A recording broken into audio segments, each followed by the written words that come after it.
बिस्मिल्लाहिर्रहमानिर्रहीम। अस्सलाम वालेकुम नाज़रीन, लाइव डॉक्टर शाहिद मसूद के साथ मैं हूं नाइला अली। नाज़रीन, आज वज़ीर आज़म इमरान खान साहब की ज़ेर सदारत अवाम को इंसाफ की फराहमी के हवाले से एक अहम इजलास हुआ, जिसमें वज़ीर आज़म साहब का कहना था कि इंसाफ के मौजूदा निज़ाम पर अवाम का एतमाद मुतज़लज़ल हो चुका है। जबकि डॉक्टर ज़फ़र मिर्ज़ा साहब आज प्रेस कॉन्फ्रेंस करते हुए उन्होंने इस खदशे का इजहार किया है कि आने वाले दिनों में कोरोना के केसेस और अमवात में इजाफा हो सकता है। दूसरी जानिब तोशाखाना केस में नवाज शरीफ साहब की अदम हाजिरी पर अदालत ने उनके वारंट गिरफ्तारी जारी कर दी है, समेत दीगर अहम मौज़ूआत हैं जिन पर बात करेंगे। हमारे साथ स्टूडियो में मौजूद हैं डॉक्टर शाहिद मसूद। डॉक्टर साहब, मामले खुसूसी बराए से डॉक्टर ज़फ़र मिर्ज़ा साहब ने आज प्रेस कॉन्फ्रेंस करते हुए इस खदशे का इजहार किया है कि आने वाले दिनों में अमवात और केसेस में मज़ीद इजाफा हो सकता है। 24 घंटों के दौरान हमने देखा कि सबसे ज़्यादा अमवात हुई हैं पाकिस्तान में पिछले दिनों के मुकाबले में। क्या हुकूमती हिकमत अमली आपको नज़र आ रही है और क्या हुकूमत करने जा रही है आने वाले दिनों में?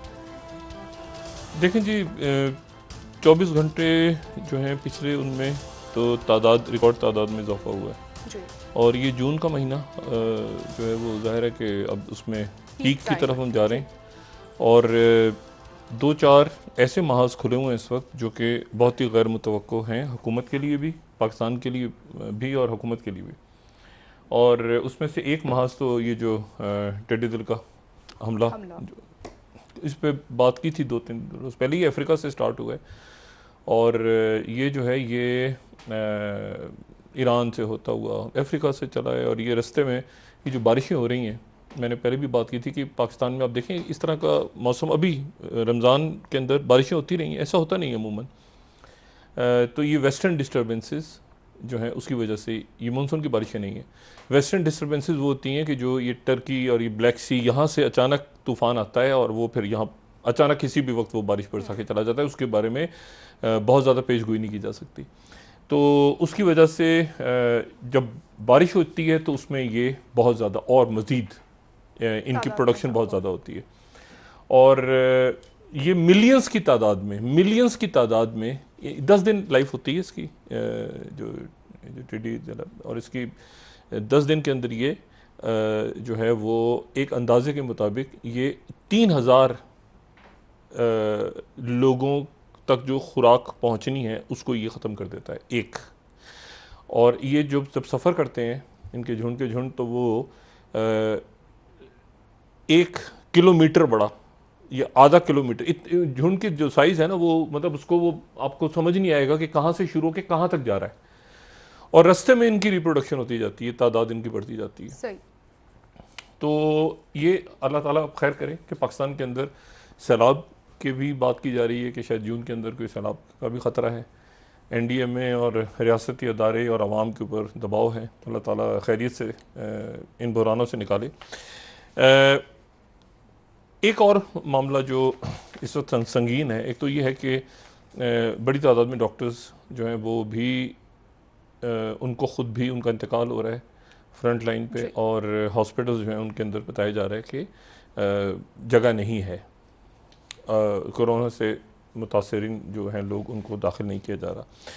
अच्छा, और जो टेस्ट वगैरह होने थे ज़्यादा, वो पता नहीं क्या हुआ, अचानक वो गायब हो गए हैं, क्या हुआ है, टेस्ट किट्स वगैरह कुछ थोड़ा सा ऐसा लग रहा है जैसे कि कोई एक था ना जो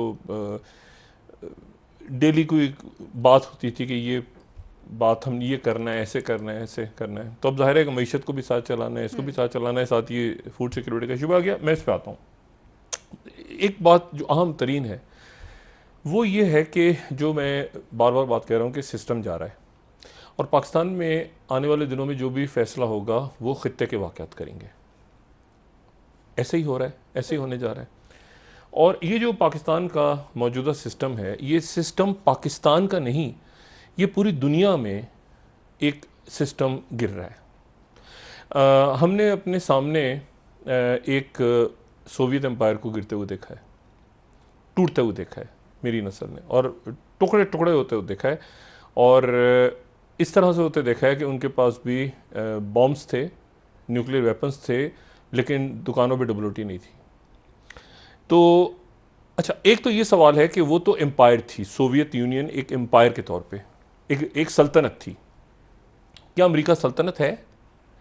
ये एक सवाल पैदा होता है। अमेरिका जवाल की तरफ तो जा रहा है और चला भी गया बड़ी हद तक, लेकिन सवाल ये कि क्या अमेरिका एक सल्तनत है। देखिए तारीख में एक होते हैं नेशन स्टेट्स, एक होती हैं सल्तनतें। हम तारीख में जब सल्तनतों की बात करते हैं ना, तो सबसे पहली अगर कोई रिकॉर्ड होती है सल्तनत तो वो होती है पहली पर्शियन एम्पायर, साइरस आज़म।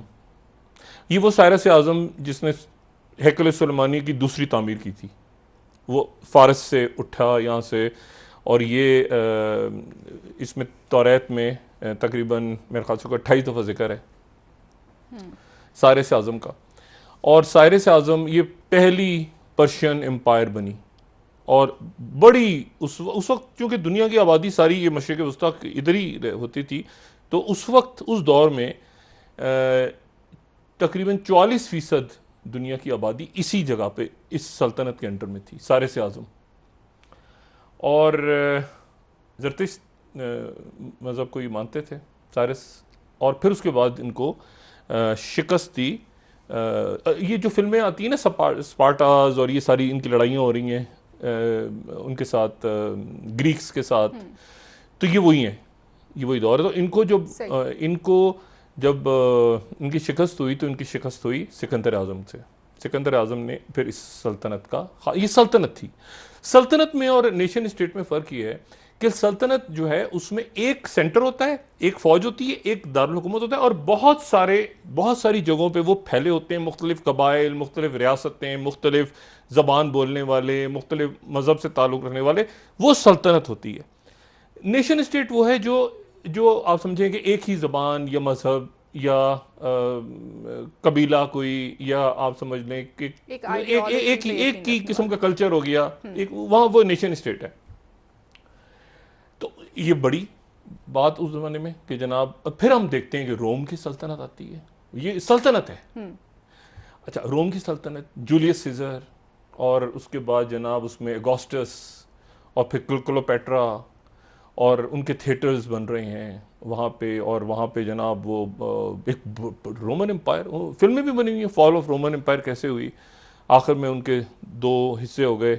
एक जो हिस्सा था उनका जो वेस्ट में रह गया, और उनके गिरने की बड़ी वजह ये थी कि हज़रत ईसा अलैहिस्सलाम, ईसाईयत आ गई थी, ईसा अलैहिस्सलाम तशरीफ़ ले आए थे, तो वो एक जो था वहाँ से निकल के उसने मशरिकी हिस्से में चला गया।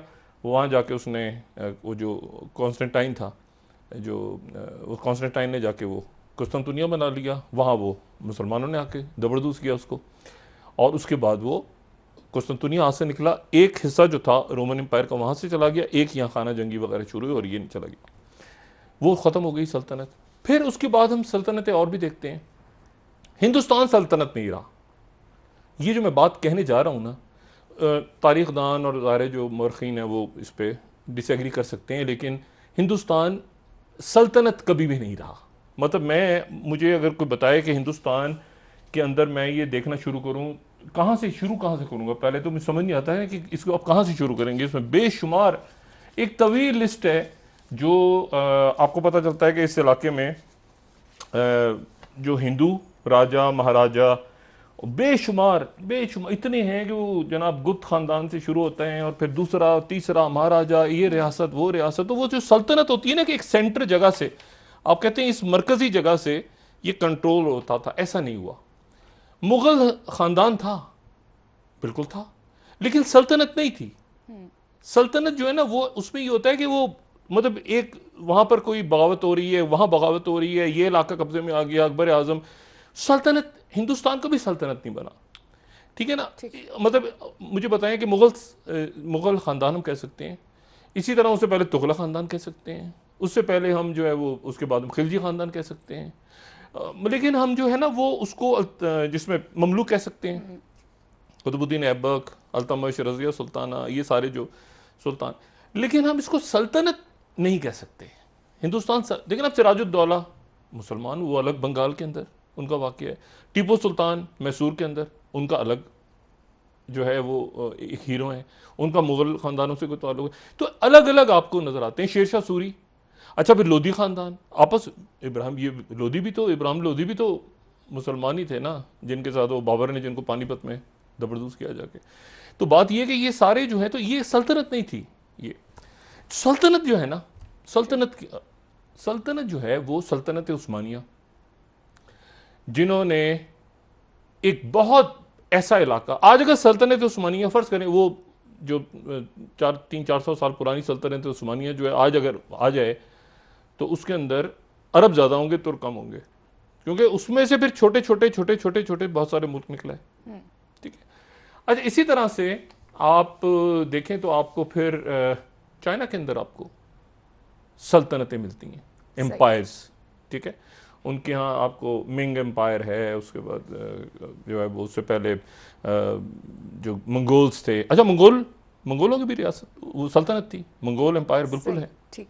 और वो तो थोड़ी से चली, क्योंकि वो चंगेज़ खान के बच्चों में ही झगड़ा हो गया, कुबलाई खान और इधर उधर सारा, तो उसके नतीजे में वो बात आगे बनी नहीं। लेकिन जो बात असल जो मैं बात कहने जा रहा हूँ वो ये है कि अब क्या अमेरिका सल्तनत रहा, नहीं रहा। डोनाल्ड ट्रंप साहब ने आज सुबह ये किया कि वहाँ पर हंगामे हो रहे हैं, एक स्याह फाम शख्स को वहाँ पे पुलिस ने वहाँ पे मारा, पूरे अमेरिका में हंगामे हो रहे हैं। तो डोनाल्ड ट्रंप साहब ने आज कल एक ट्वीट किया। उस ट्वीट के अंदर उन्होंने, इसको ज़रा बड़ा कीजिएगा प्लीज़, उन्होंने लोगों से कहा कि गवर्नर को मुखातिब किया और कहा कि ब्रिंग सिटी अंडर कंट्रोल और will send in national guards and get the job done. और उससे पहले उन्होंने either very weak left radical और उसमें शूट करने की बात उन्होंने की। अच्छा, उसके बाद ये हुआ कि नीचे जो दूसरा ट्वीट था वो उस ट्वीट को ट्विटर वालों ने उड़ा दिया, डोनाल्ड ट्रंप के ट्वीट को उड़ा दिया। और थोड़ी देर पहले डोनाल्ड ट्रंप साहब एक माजरत ख्वाना ट्वीट के साथ आए, जिसमें उन्होंने कहा कि मेरी वो भी आए और इवेंका ट्रंप साहिबा भी आई, लारा ट्रंप आई, कौन है पता नहीं, लारा ट्रंप है कोई। अच्छा, तो वो बार उन्होंने भी ट्वीट किया कि नहीं हम सब साथ हैं नेशनल गार्ड्स के। CNN के लोगों को भी गिरफ्तार कर लिया कि पर हम अमेरिका में हंगामे हो रहे हैं। अमेरिका मैं एक सिर्फ पॉइंट जो बताना चाह रहा हूँ ना, जो इंडिया के लिए इस वक्त और इस खत्ते के लिए ज़रूरी है। रॉबर्ट कैपलर एक बड़ी ज़बरदस्त, उनको सुना भी है और थोड़ी सी उनके साथ गपशप भी रहती है, वो एक उनकी थ्योरी है, उनकी भी और भी बहुत सारे लोगों की, उनको सुनता रहा। लेकिन एक बात मैं आपको बताऊं, एक बात बड़ी इंपॉर्टेंट है, वो ये है कि अमेरिका जो है उसके पास से बहरी फौज है। अब मैं एक अजीब बात करने लगा हूं, कुछ लोग इसको किसी और अंदाज में कहते रहे, लेकिन मैं जो बात कह रहा हूं ना रॉबर्ट कैपलन ने की है ना किसी और, ये बिल्कुल अमेरिका जो है उसके पास से बहरी फौज है।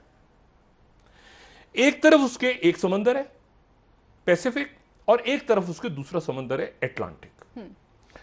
और अमेरिका के पास बर्री फौज नहीं है। वो जब कहते हैं ना कि हमारी बर्री फौज पहुंच गई, हमारे मेरीन्स इराक में दाखिल हो गए, हमारी फौज पहुंच गई अफगानिस्तान में, तो असल में वो सारे के सारे फौजी जो हैं वो उनके फ्लीट्स के ऊपर, बहरी बेड़ों के ऊपर सफर करते करते, कोई एक पहुंचता है बहरे हिंद में, दूसरा वहां पहुंचता है, तीसरा रोजवेल्ट उधर पहुंचता है, चौथा उधर पहुंचता है, उस बहरी बेड़े के ऊपर फिर हवाई जहाज खड़े होते हैं और उनके साथ वो फौजी बैठे होते हैं।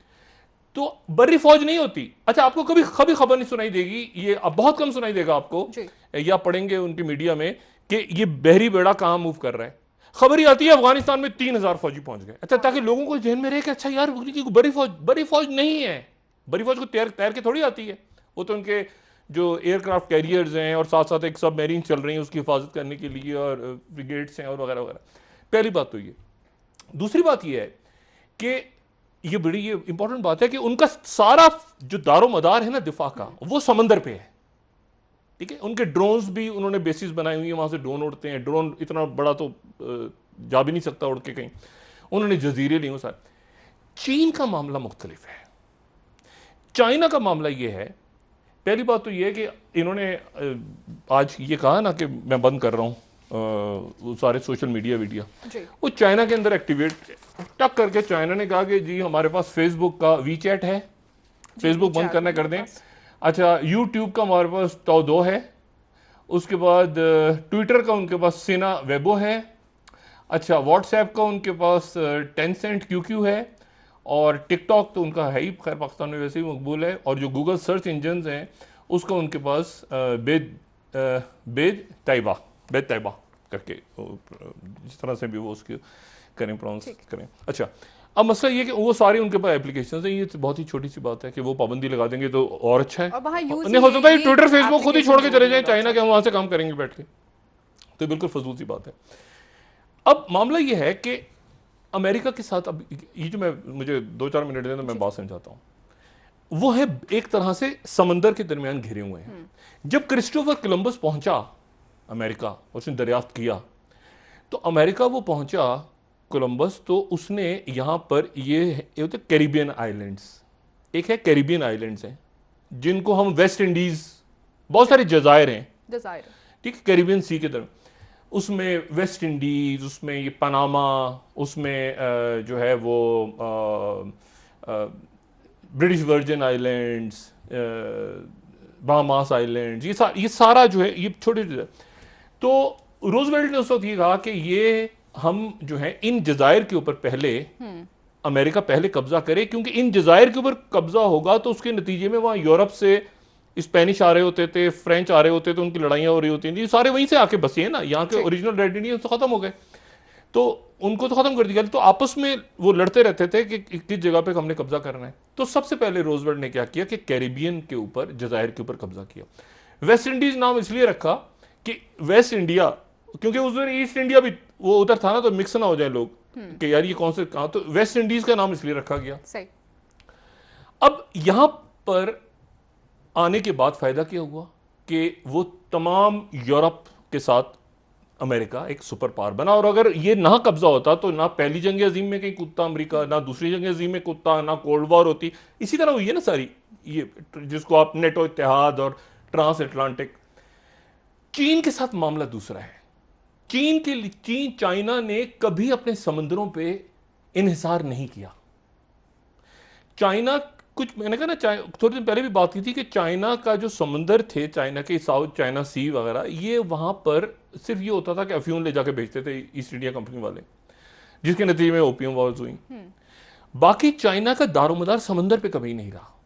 इसलिए चाइना जो है वो क्यों, इसलिए समंदर पे दारोमदार नहीं रहा कि चाइना के साथ बहुत बड़ी जो लैंड पे है ना, साथ ही वो रशिया है, जमीन है, तो यानी कोई जजीरा तो नहीं है ना, जजीरा नुमा भी नहीं है अमेरिका की तरह के एक तरफ एक समंदर है, तो चाइना के साथ सड़कें हैं।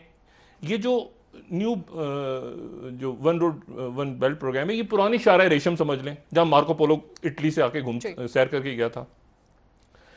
तो उनका जो दारोमदार है वो समंदर पे नहीं है। उन्होंने समंदर में जो ये सारा किया है, ये समझे बैठे थे अमेरिकन कि चाइना को, और साथ उनके इंडिया, इंडो पैसिफिक, वो समझ के बैठे थे कि इस एम्पायर को हम खत्म कर देंगे, क्योंकि इसकी एनर्जी इसके पास जा नहीं पाएगी, और उसके नतीजे में कत्ल व गारत हुई। कत्ल व गारत बहुत हुई, पूरी दुनिया में हुई, लेकिन हुकूमतें गिर गई। ये पिछले चंद, जब से अमेरिका सुपर पावर बन के उठा है, तो आप देखें कि साथ साथ ह्यूमन राइट्स भी चल रही है, साथ साथ ईरान में तख्ते भी उल्टे जा रहे हैं, ठीक है, अपनी पिट्ठू हुकूमतें बिठाई जा रही हैं मुख्तलिफ मुल्कों में, और बात हो रही है जमहूरियत की, लेकिन बदतरीन आमिरों को, सुहार्तो जैसे लोग, 1 मिलियन इंडोनेशिया में ज़रूरत थी, तो 1 मिलियन बंदा वहाँ पे उसे कह मार दो। अच्छा, ईस्ट तिमोर कत्लेआम हो रहा है, ठीक है, कश्मीर अभी हमारे सामने, अभी थोड़ी देर पहले तो, थोड़े अरसे पहले तक तो ये किसी और जोन में थे ना ट्रंप साहब। अमेरिकन ड्रीम को ख़त्म कर दिया डोनाल्ड ट्रंप ने आके, और ये भी साबित कर दिया कि वो जो ड्रीम था ना सल्तनत वाला, कि हर किस्म के लोग आएंगे, तो सफ़ेद भी होंगे, तो इमिग्रेंट्स भी होंगे, तो इंडिया से लोग, पाकिस्तान, बांग्ला, वो ख़त्म हो गया सारा, और उसके नतीजे में अमेरिका फर्स्ट आ गया ना। तो ये सल्तनत नहीं होती, सल्तनतों में ऐसा नहीं होता अमेरिकन फर्स्ट, ये नेशन स्टेट, छोटी सी नेशन स्टेट है ना, एक सफ़ेद फार्म, एक आप समझ लें कि राइट विंगर्स का एक मुल्क, जिसके अंदर कोई प्यार मोहब्बत अपनी दुनिया को जो कहता है कि हम दुनिया पर जिसने राज करना है, तो वो खत्म हो गए। और एक ब्रेक ले लेते, अब ब्रेक जरा लें। अच्छा, अब मैं सिर्फ ये बताने जा रहा हूं कि चाइना जो कि नई सुपर पावर है, इसलिए चाइना पाकिस्तान के अंदर जमहूरियत के साथ साथ, और ये पूरा खित्ता, ये जो पूरा खित्ता है, ये सिस्टम, चाहे टिड्डी दिल में आप आ जाएं, चाहे आप उस पर आ जाएं, पार्लियामेंट की कानून साजी पे, किसी चीज पर आ जाएं, ये सिस्टम स्टक होकर रुक गया। और जो जो दिन गुजर रहे हैं, ये खामोशी आपको नजर आ रही है, ट्रक की बत्ती हैं सारी, तोशाखाना केस, फलां केस, असल में और बहुत कुछ हो रहा है। वो ये हो रहा है कि ये सिस्टम कैसे चलाया जाएगा, इसको खींचा कैसे जाएगा आगे। ठीक है, आपसे मजीद इस हवाले से बात करेंगे डॉक्टर साहब। यहाँ पर नाज़रीन एक ब्रेक ले लेते हैं हमारे साथ, और जस्टिस फाइज आपका रेफरेंस की समाअत हो रही 3 महीने बाद दोबारा। जी डॉक्टर साहब, उस हवाले से भी आपसे बात करेंगे नाज़रीन, एक ब्रेक ले लेते हैं।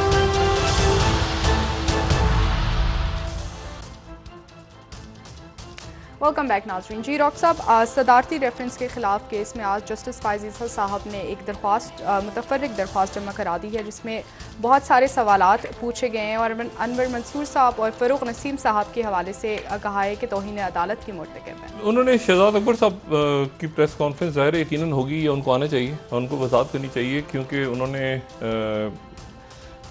मतलब उन्होंने सवाल पूछे हैं बहुत सारे शहजाद अकबर साहब से। पाकिस्तानी हैं, गैर मुल्की हैं, दूसरी शहरियत रखते हैं, उनकी तैनाती कैसे हुई है और असासजात जो बरामदी यूनिट है उसकी कानूनी हैसियत अगर है ही कोई नहीं तो उस पर ख़र्चा जो है वो अवाम के पैसे की चोरी है। और उन्होंने कहा कि अहले खाना, उनके और अहले खाना के बारे में इंतहाई मोहतरम जैसे फ़ाइज़ साहब कह रहे हैं कि गैर कानूनी तौर पे मालूमात जमा की और अपने अपने ख़ानदान के बारे में क्यों नहीं बता रहे। अच्छा, और इनकम टैक्स और वेल्थ स्टेटस क्या है, कब से दाखिल करवाना शुरू किया। तो अब शहजाद अकबर साहब जो हैं वो ज़ाहिर है, चूँकि फिर उन्होंने ये भी पूछा कि अहले खाना किस मुल्क की शहरियत रखते हैं, उनकी जायदादें पाकिस्तान में या बैरून मुल्क, और बैंक अकाउंट्स बताएं अपने अपने सारे। अब वो ये एक तरह से वो सिटिंग ऑनरेबल जज हैं सुप्रीम कोर्ट के, तो इनके सवाल और ये 10 रुकनी बेंच की समाअत करने जा रहा है। फॉरेन फंडिंग केस भी उसमें भी वो भी दोबारा स्टार्ट हो रहा है अगले हफ्ते से। तो हुकूमत अब ज़ाहिर है कि किस तरह से इन मसाइल से नबरत आज़मा होती है वो देखना है इमरान खान साहब। लेकिन ये है कि मैं ये कानूनी टीम के हवाले से भी मशवरा दे चुका हूँ और मैं ये भी पहले कह चुका हूँ कि माशी टीम और सिक्योरिटी के हवाले से 2-4 टीम्स ऐसी हैं जिसके ऊपर हमें बहुत ज़्यादा अग्रेसिवली जाना है। मैं बात करता कैरेबियन, ये कैरेबियन जो है ना, वेस्ट इंडीज़ यहाँ कब्जा हुआ, उसके नतीजे में फिर यूरोप के साथ हो गया, लिंक हो गया। चीन इतनी ही अहमियत देता है साउथ चाइना सी को। अब ये ना वहां पर जापान, हांगकांग के साथ क्या हुआ देखिए ना, हांगकांग में CIA जैसे होता था, मुसद्दिक के खिलाफ मुजाहरे शुरू कर दो तो इसके खिलाफ कर दो, इससे हुकूमत गिरा दो, ये तो होता रहे ना, खूनी गेम होते रहे ना। तो अब मामला ये है कि उसमें ईरान से लेके, इंडोनेशिया से लेके, पाकिस्तान में NRO करवाने से लेके और जनाब यहाँ पर अहम तकर्रुरियाँ करवाने से पहले अमेरिका का सॉफ्ट फेस बड़ा ज़बरदस्त रहा है। आज़ादी के ऊपर उन्होंने बात की है, अमेरिकन ड्रीम्स की बात की है, बहुत ज़बर। लेकिन अब जो कुछ हो रहा है मुझे बताएं इस वक्त, यानी इंडिया अजीब व गरीब किस्म की बात कर रहा है। और इंडिया को अलग करें, ये मोदी मकबूतुल हवास आदमी, गुंडे बदमाश, देखिए ना, मारे हुए लोग वहाँ पे गुजरात में कत्ल कर दिया, वो इसको मार दिया, उसको मार दिया, बात करें वो चीन ने बड़ी जाती। ओ भाई, हम ना चीन की बात कर रहे हैं ना अमेरिका की बात करें, आपको शर्म नहीं आती? दुनिया की सबसे बड़ी जमहूरियत आप सो कॉल्ड, मैंने कहा चेहरों से पर्दे, वहां पर लोगों को जिंदा जला रहे हैं, वहां पर लोगों के साथ जो और कर्फ्यू, यानी अब इनको हम अब आज़ादियाँ याद आ गई। और क्यों? इसलिए कि कुछ अरसे पहले तक चूंकि डोनाल्ड ट्रंप साथ थे, डोनाल्ड ट्रंप साहब ने वो उठा के कचरे में फेंक दिया। जब नहीं ओ भाई, क्या पिदिया क्या पिदेगा शोरबा, चपड़ासी चाय भी ना पी इसके हाथ से। वो बात यह है कि ये आपने कश्मीर के ऊपर किस बुनियाद पे, बुनियाद वाहिद क्या, अमेरिका हमारे साथ है, हम जो मर्जी, हम सड़कों पे लोगों को मार रहे हैं, जो हमारे खिलाफ बात करे, चाहे वो हिंदू हो, चाहे वो ईसाई हो, चाहे वो जो बात करे उसको जुबा कर दो पकड़ के। क्यों? क्योंकि अमेरिका हमारे साथ है। अमेरिका कौन? ट्रंप। अच्छा, और ट्रंप ने वो पहचाना ही नहीं कि बरतानिया कौन सा मुल्क है, फ्लाइटें बंद करो। और उसके नतीजे में वो जो तस्वीरें आई थी ना, हजारों की तादाद में, लाखों की तादाद में एयरपोर्टों पे लोग फंस गए थे, वो फिर वहां से अमेरिका लेकर आ गए ये कोविड-19। अच्छा, अब मामला ये है कि अमेरिका फर्स्ट है भाई, तो फिर देखिए पाकिस्तान में बहुत सारे नारे लगे हैं, सियासी नारे बहुत सारे लगते रहे हैं। और पाकिस्तान में मर्द मोमिन मर्द हक, ज़ियाउल हक, ये भी नारे लगे हैं, कायदे आज़म सानी, ठीक है, और भुट्टो साहब के हवाले से भी लगे हैं, जिंदा है भुट्टो, जिंदा है, सबको लगे। लेकिन एक नारा, अगर इस वक्त कहीं एक नारा पाकिस्तान का, हकीकत में अगर कोई एक नारा पाकिस्तान के लिए बनता है ना, तो पाकिस्तान फर्स्ट बनता है। बिल्कुल ठीक है, पाकिस्तान फर्स्ट, ठीक है। हर मुल्क अपनी इस वक्त अपनी बात कर रहा है। और ये जो तबाही बर्बादी दूसरी जंग अजीम के बाद, ये कोई सरहद है। मैं माजरत के साथ, इंतहाई माजरत के साथ, मतलब वो कह रहे हैं कि जी नेहरू कर गया था तो ये कश्मीर ऐसा था। ओ भाई, हम भी रो रहे हैं इधर बैठ के, हम भी नहीं मान रहे उन चीजों को। आप क्या वहां बैठ के दुखड़ा रो रहे हैं? आपको पता है तिब्बत के ऊपर, अभी जरा खबर सुने आप जी। ये है जनाब, तस्वीर आ गई हमारे पास उसकी, ये है AR-500C, AR-500C हेलीकॉप्टर। अच्छा, ये आ गया हेलीकॉप्टर। ये इसको बड़ा कहने जा रहा है, बड़ी खौफनाक चीज है, ये बहुत खौफनाक चीज है। ये ड्रोन नहीं है, ये हेलीकॉप्टर है। ठीक। और ये बगैर पायलट के हेलीकॉप्टर है, बगैर पायलट के ड्रोन नहीं, हेलीकॉप्टर है पूरा। और ये चाइना ने जनाब तिब्बत के ऊपर और लद्दाख के इलाकों में और ये सारा ये अपने हेलीकॉप्टर्स भेज दिए और वो वहाँ घूम रहे हैं, हेलीकॉप्टर्स हैं। और वो जो 5G भी वहाँ लग गए और वो जहाँ पर नीचे जितनी गुफ्तगू हो रही है इंडियन आर्मी की उसको सुन रहे हैं, उसको ये कर रहे हैं, वो कर रहे हैं, वो सारा का सारा वो घेर लिए। जी डॉक्टर साहब एक ब्रेक ले लेते हैं, क्विक ब्रेक है, वापस आके इस हवाले से मैं आपको सिर्फ ये बता रहा हूँ, मैं एक जुमला सिर्फ कह दूँ मेरे आपको। ये मुझे देखे ना, चीन जो है, इंडिया चीन से नहीं डरता, ज़हनी तौर पे वो चीन को कुछ नहीं समझता रहा। एक तारीख होती है ना पीछे, क्यों कभी आपने सुना कि हलाकू खान जो है मंगोलिया से उठा, वो मंगोलिया से होकर बगदाद पहुंच गया, लेकिन वो इंडिया क्यों नहीं आया? इंडिया क्यों नहीं आया? क्योंकि दरमियान में कुदरत की एक दीवार कुदरत ने बनाई हुई थी जिसका नाम था हिमालय पहाड़। तो वो जब भी आते थे, जब भी हमला इंडिया पे, जितनी दफा हिंदुस्तान पे हमला हुआ वो अफगानिस्तान से या ईरान से इस तरफ से हुआ, इसलिए वो आज तक डरते हैं अफगानिस्तान के हमले। वो कहीं घोड़ों पे भागते हुए आएंगे, उनको नहीं पता कि भाई एक मिनट, ये ड्रोन कभी वो दौर चला गया पुराना, दौर चला। अब यहाँ पर तिब्बत के ऊपर और ये सारे इलाकों पे आप ये वो तो घोड़ों पे आते थे ना, हलाकू खान वगैरह तो यहाँ नहीं आ सकते थे, वो उधर बगदाद गए, उधर पहुंच गए, बाद में जाके वो अफगानिस्तान वगैरह से इधर आते थे घूम के। तो ये पहाड़ एक महफूज रखते थे हिंदुस्तान को। कभी आप देखें कि मंगोलों ने चीन, क्योंकि पहाड़ थे दरमियान में, तो घोड़े वहां से आ नहीं सकते थे। डॉक्टर साहब ब्रेक ले लेते अब वो किस्सा खत्म हो गया। अब जनाब ये एक अमेरिकन सैटेलाइट बनके, और मोदी, उससे पहले जो यहाँ पे लोग थे वो तो बड़ी जबरदस्त बात करने वाले थे, शायर हों, अदीब हों, उनके साइंटिस्ट हों, डॉक्टर्स हों। अब ठीक है, आपसे मजीद बात करेंगे। नाज़रीन एक ब्रेक ले लेते हैं, हमारे साथ रहिएगा।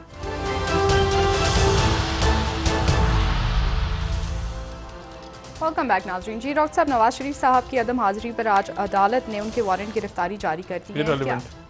इररिलेवेंट इमरान खान साहब को ये वो जो बहुत सारे इश्यूज़ में वो हैं इस वक्त, बहुत सारे उनको चैलेंजेस दरपेश हैं, लेकिन एक उनको मशवरा ये है कि वो गवादर का दौरा करें और CPEC के जो मंसूबे, जो गवादर, वो एक दफ़ा शायद गए थे, लेकिन इस वक्त वो गवादर पोर्ट का दौरा करें CPEC के ऊपर और अपनी काबीना में से उन लोगों को हटाएं जिनको चाइना के अंदर सिक्योरिटी नहीं उठा दिया गया था, इनके जिन वज़ीर और जिन मुशीरान को उठा दिया था चाइना ने और बाकी मुल्कों ने, तो जिनको उन्होंने कहा कि वो बेवकूफ़ नहीं है, उनके पास भी बहुत सारे, और वो जो लोग जिन्होंने शुरू में छापे पड़वाए थे, याद है यहाँ पे चीन के वो बहुत सारी शादियाँ स्कैंडल सामने, वो CPEC के अंदर काम करने वाली कंपनीज के लोग थे, शादियों में, तो एकदम उनको ज़रा आइडेंटिफाई करें वो कौन से लोग थे।